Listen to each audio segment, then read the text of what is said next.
जय श्री गणेश भक्तों। भक्ति कथा सागर इस मेरी नई यूट्यूब चैनल में आप सभी का स्वागत है। श्री गणेश जी को प्रथम वंदन करते हुए मैं आज का अपना पहला वीडियो शुरू करने जा रहा हूँ। इस वीडियो में मैं आपको गणेश जी की व्रत कथा सुना रहा हूँ। जब हम कोई भी व्रत करते हैं तो एक कथा अथवा आरती प्रथम गणेश जी की ही करते हैं। गणेश जी प्रथम पूज्य देवता माने गए हैं। हर पूजा में पहले गणेश जी की पूजा करने का विधान है। तो सुनिए आज गणेश जी की यह कथा। हमारी कथा का नाम है मकरध्वज नामक राजा की कथा।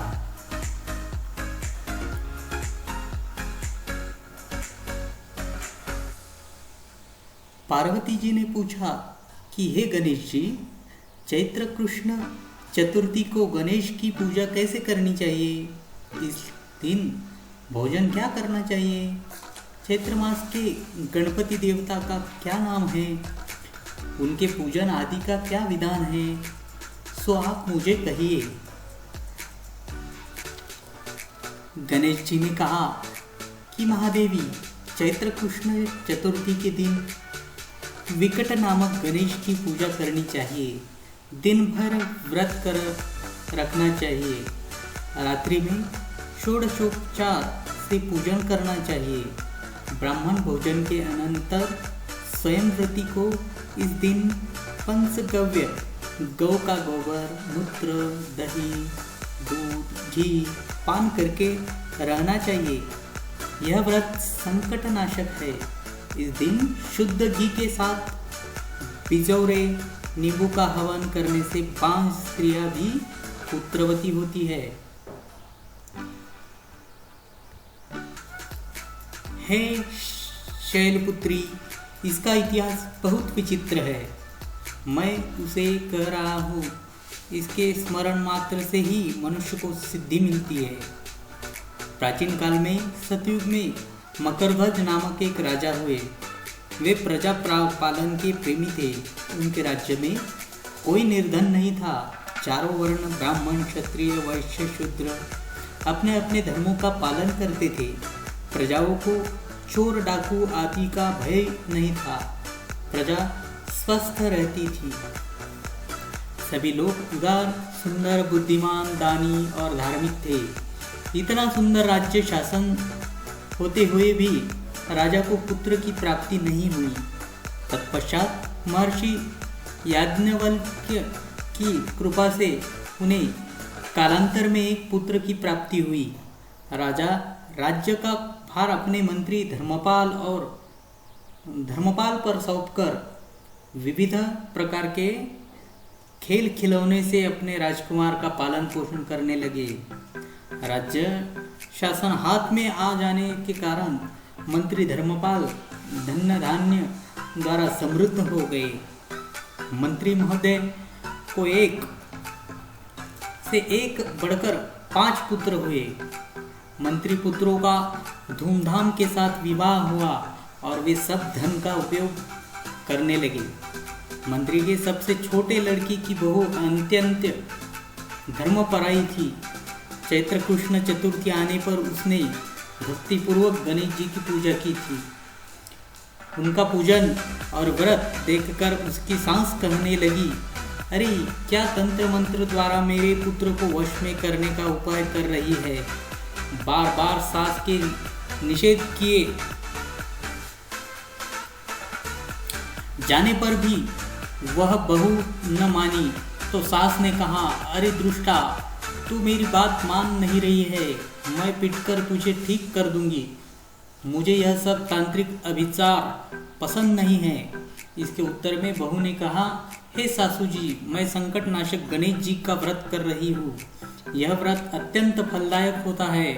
अपनी पतोहू की बात सुनकर उसने अपने पुत्र से कहा कि हे पुत्र, तुम्हारी बहू जादू टोने का उतारू हो गई है। मैं कई बार मना करने पर भी वह दुराग्रहवश नहीं मान रही। इस दुष्टा को मार पीट कर ठीक कर दो। मैं गणेश को नहीं जानती, ये कौन है और इसका व्रत कैसे होता है। हम लोग तो राजकुल में मनुष्य है, फिर हम लोगों की किस विपत्ति को ये नष्ट करेगी। माता की प्रेरणा से उसने बहू को मारा पीटा, इतनी पीड़ा सहकर भी उसने व्रत किया। पूर्णोपरांत वह गणेश जी का स्मरण करती हुई उसने प्रार्थना करने लगी कि हे गणेश जी, हे जगतपति, आप हमारे सास ससुर को किसी प्रकार का कष्ट न दीजिए। हे गणेश्वर, जिससे उसने मन के आपके प्रति भक्तिभाव जागृत हो। विभु विश्वात्मा गणेश जी ने सबको देखते ही देखते राजकुमार का अपहरण करके मंत्री धर्मपाल के महल में छिपाकर रख दिया।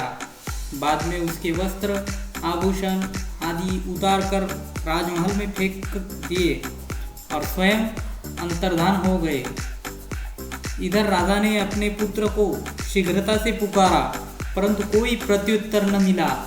फिर उन्होंने मंत्री के महल में जाकर पूछा कि मेरा राजकुमार कहाँ चला गया। महल में उसके सभी वस्त्राभूषण तो है, लेकिन राजकुमार कहाँ चला गया है। किसने ऐसा निंदनीय कार्य किया है। हाय, मेरा राजकुमार कहाँ गया। राजा की बात सुनकर मंत्री ने उत्तर दिया, हे राजन, आपका चंचल पुत्र कहाँ चला गया इसका मुझे पता नहीं है। मैं अभी गांव, नगर, बाग बगीचे आदि सभी स्थानों में खोज करता हूँ। इसके बाद राजा अपने सभी नौकरों, सेवकों आदि से कहने लगे, हे अंगरक्षकों, मंत्रियों, मेरे पुत्र का पता शीघ्र ही लगाओ। राजा का आदेश पाकर दूत लोग सभी स्थानों में खोज करने लगे। जब कहीं भी पता न लगा तो आकर राजा से डरते डरते निवेदन किया कि महाराज, अपहरणकारियों का कहीं सुराग न मिला। राजकुमार को आते जाते किसी ने नहीं देखा। उनकी बातों को सुनकर राजा ने मंत्री को बुलाया। मंत्री से राजा ने पूछा कि मेरा राजकुमार कहाँ है। हे धर्मपाल, मुझसे साफ साफ बता दे कि राजकुमार कहाँ है। उसके वस्त्राभूषण तो दिखाई पड़ते हैं, केवल वही नहीं है। अरे नीच, मैं तुम्हारा वध कर डालूंगा, तेरे कुल को नष्ट कर दूंगा, इसमें जरा भी संदेह नहीं है। राजा द्वारा डांट पड़ने पर मंत्री चकित हो गया। मंत्री ने सर झुकाकर कहा कि हे भूपाल, मैं पता लगाता हूँ, इस नगर में बालक अपहरणकर्ताओं का कोई गिरोह नहीं है और न ही डाकू आदि रहते हैं। फिर भी हे प्रभु, पता नहीं किसने ऐसा नीच कर्म किया है और न जाने वह कहाँ चला गया। धर्मपाल ने आकर महल में अपनी पत्नी और पुत्रों से पूछा। अपनी सभी बहुओं को बुलाकर भी उसने पूछा कि यह कर्म किसने किया है। यदि राजकुमार का पता नहीं लगा तो राजा मुझे अभोग्य वंश का विनाश कर देंगे।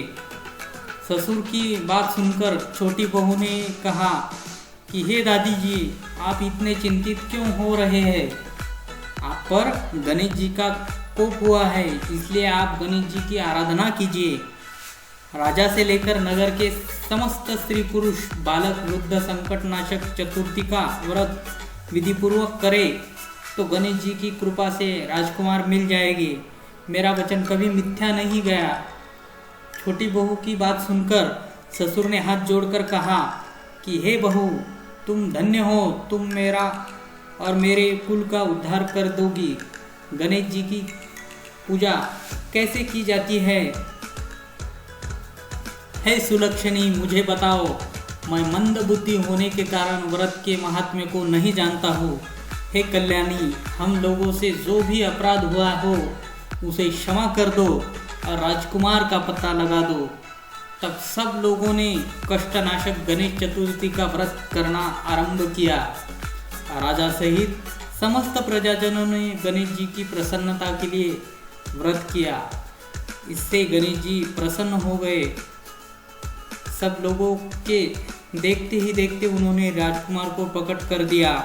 राजकुमार को देखकर नगरवासी आश्चर्य में पड़ गए। सब लोग बहुत प्रसन्न हुए। राजा के हर्ष की तो सीमा न रही।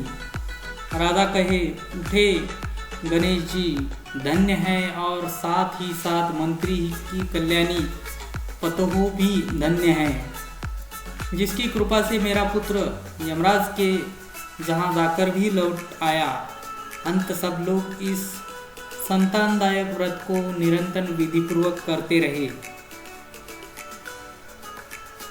श्री कृष्ण ने कहा कि हे राजा युधिष्ठिर, त्रैलोक्य में इसके बढ़कर कोई दूसरा व्रत नहीं है।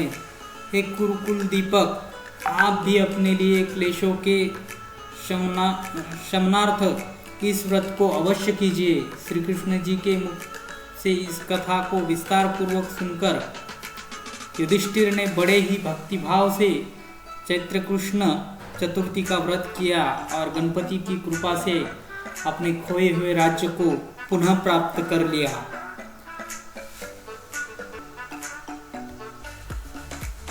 तो इस तरह हमने मकरध्वज नामक राजा की यह कथा बड़े ही भक्तिभाव से यहाँ वाचन की है।